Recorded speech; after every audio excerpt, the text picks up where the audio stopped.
Hello guys, welcome to hit TV. Present మనతో ఉన్నారు సినీ critic Dasari Vignan గారు. విజ్ఞాన్ గారు నమస్తే. నమస్తే. విజ్ఞాన్ గారు, జానీ మాస్టర్ గారు ఎవరైతే ఉన్నారో ఆయన బెయిల్ మీద బయటకు రావడం జరిగింది. మధ్యంతర బెయిల్ మీద బయటికి రావడం జరిగింది.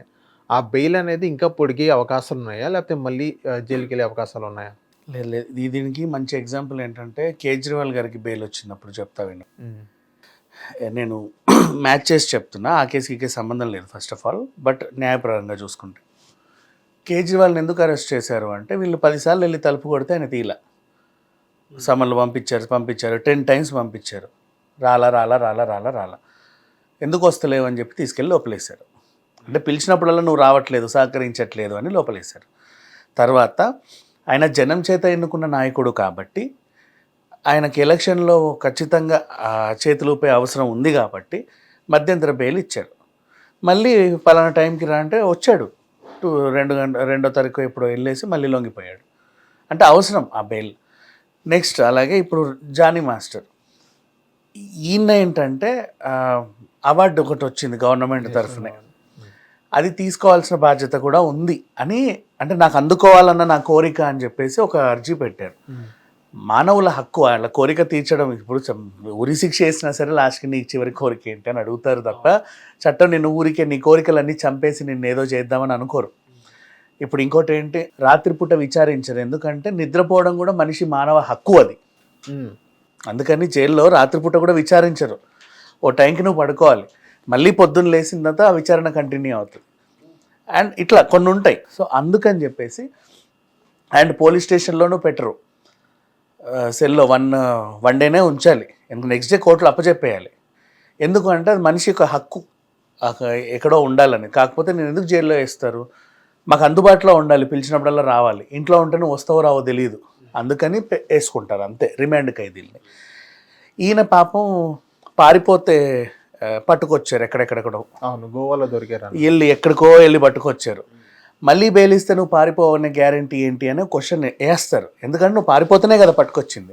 నేను ఇంటి నుంచి రా బాబు విచారణకు అని చెప్పి తీసుకురాలా. ఇంటి నుంచి తీసుకొచ్చారనుకో, నువ్వు మధ్యంతర బెయిల్ అడిగితే మళ్ళీ సరే ఇంటికి వెళ్ళు మళ్ళీ రా అని చెప్తారు. నువ్వు పారిపోయే మనస్తత్వం ఉంది కాబట్టి కోర్టు 1-2 సార్లు ఆలోచిస్తుంది. కానీ నీ అవార్డు, నీకు వచ్చిన అవార్డు, గవర్నమెంట్ తరఫున వచ్చిన అవార్డు నువ్వు అందుకోవడం నీ హక్కు. గవర్నమెంటే ప్రజెంట్ చేసింది కాబట్టి దాన్ని అడ్డుకునే హక్కు ఎవరికి లేదు.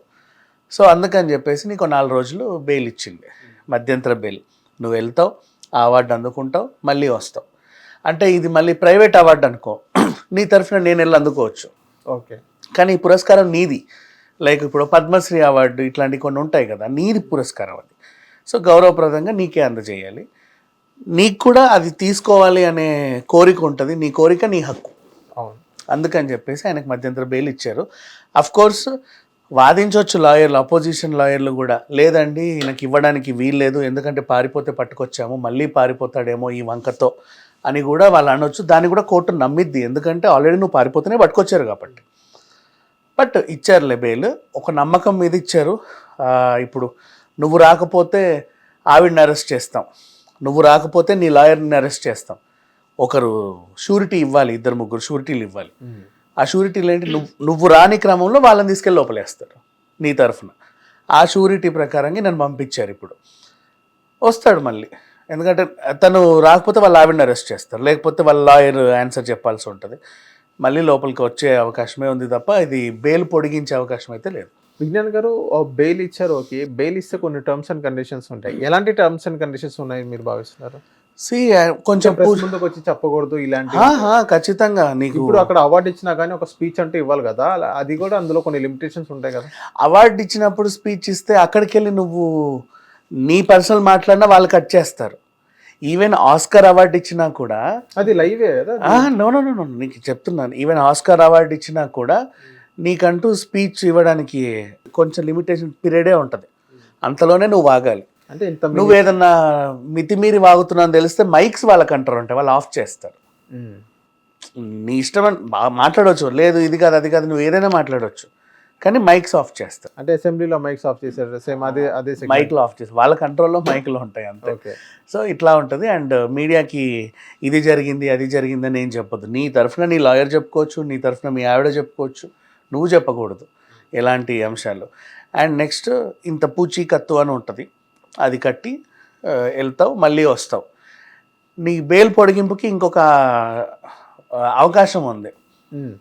అడ్డం పడ్డావు అనుకో, నాకు హెల్త్ ప్రాబ్లం, నేను ఇప్పుడే ఐసీయూలో ఉన్నాను, నేను రాలేను అని చెప్పి డాక్టర్ చేత ఇచ్చుకుంటారు అప్లికేషన్. అది కోర్టు పరిశీలించి నిజమే ఈయన వెన్నుముక విరిగింది, మోకాలు వంగింది, ఏదో అయిపోయింది, ఈయన నడవలేడు, తిరగలేడు, అండ్ ఖచ్చితంగా మెడికల్ సూపర్విజన్ అవసరం అని కోర్టు భావిస్తే కూడా నువ్వు బయట కంటిన్యూ అవ్వచ్చు. ఒకసారి బయటకు వచ్చాక చాలామంది ఇలాంటి పనులే చేస్తారు. ఓకే. మోస్ట్లీ ఇప్పుడు నెక్స్ట్ జానీ మాస్టర్ గారి పరిస్థితి ఎలా ఉండబోతుంది విజ్ఞాన్ గారు?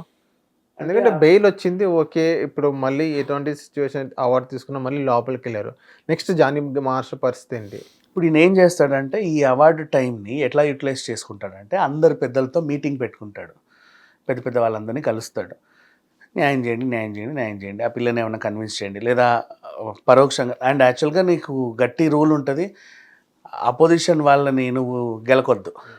అంటే సాక్షులని ప్రభావితం చేస్తున్నట్టుగా కూడా మళ్ళీ వాళ్ళు భావిస్తే తీసుకెళ్ళి లోపలేస్తారు. వాళ్ళు మళ్ళీ కంప్లైంట్ ఇస్తారు, వచ్చి బెదిరిస్తున్నాడు మమ్మల్ని అని చెప్తాడు. కలవకుండా ఎవరన్నా ఇండస్ట్రీ పెద్దల్ని కలిసి ఇలా ఇలా సెట్ చేయండి, అది చేయండి, ఇది చేయండి అని చెప్పి నీ అంతటా నువ్వు మాట్లాడుకొని ఏమైనా సెటిల్ చేసుకోవచ్చు. కానీ 4 రోజులు ఉంది టైం చక్కగా బయటకు వెళ్ళడానికి. నీ అవార్డు మహా అయితే ఒక రోజు, మిగతా అంతా నీకు పర్సనల్ టైం అనేది ఒకటి ఉంది. సో ప్రయత్నాలు అయితే చేసుకుంటారు ఖచ్చితంగా, ప్రయత్నాలు జరుగుతున్నాయి, 100% అవుతాయి ప్రయత్నాలు. అంతే, ఇప్పుడు మళ్ళీ జైలుకి వేస్తారనే ఒక భయం ఉంది కదా. లోపల ఉన్నప్పుడు అంటే వీళ్ళు ఆవిడ కొట్లాడుతుంది, అడ్వకేట్ కొట్లాడుతున్నాడు, 10 మందిని కలుస్తున్నారు. ఇప్పుడు తనంతట తాను వెళ్ళి కలిసి కాళ్ళ వేళ్ళ మీద పడి ఏదో రకంగా నన్ను బయటికి తీసుకురండి అని అడిగే అవకాశం అయితే ఉంటుంది 100%. ఎందుకంటే మళ్ళీ లేకపోతే జైలుకి వెళ్తాడు కదా. అవును. మళ్ళీ ఎప్పుడు వస్తుందో ఆ బెయిల్ తెలియదు. అవును. కానీ తర్వాత ఈజీగా వస్తుంది బెయిల్. ఈయన టైంకి వెళ్తే ఆ టైంకి పంపిస్తే టైంకి వచ్చాడండి అని నమ్మి నెక్స్ట్ టైం మళ్ళీ నువ్వు బెయిల్కి ఎప్పుడైనా అప్లికేషన్ పెట్టుకుంటే ఆ బెయిల్ మంజూరు అవుతుంది. ఓకే. అలా కూడా బెయిల్ వచ్చే అవకాశం. ఓకే. థ్యాంక్ యూ విజ్ఞాన్ గారు. హిట్ టీవీ యాప్ ని డౌన్లోడ్ చేసుకోండి. ఇందులో short news, live news, entertainment movies అన్ని అవైలబుల్ గా ఉన్నాయి. Please download hit TV app. Hit TV యాప్ని ఫ్రీగా డౌన్లోడ్ చేసుకోండి.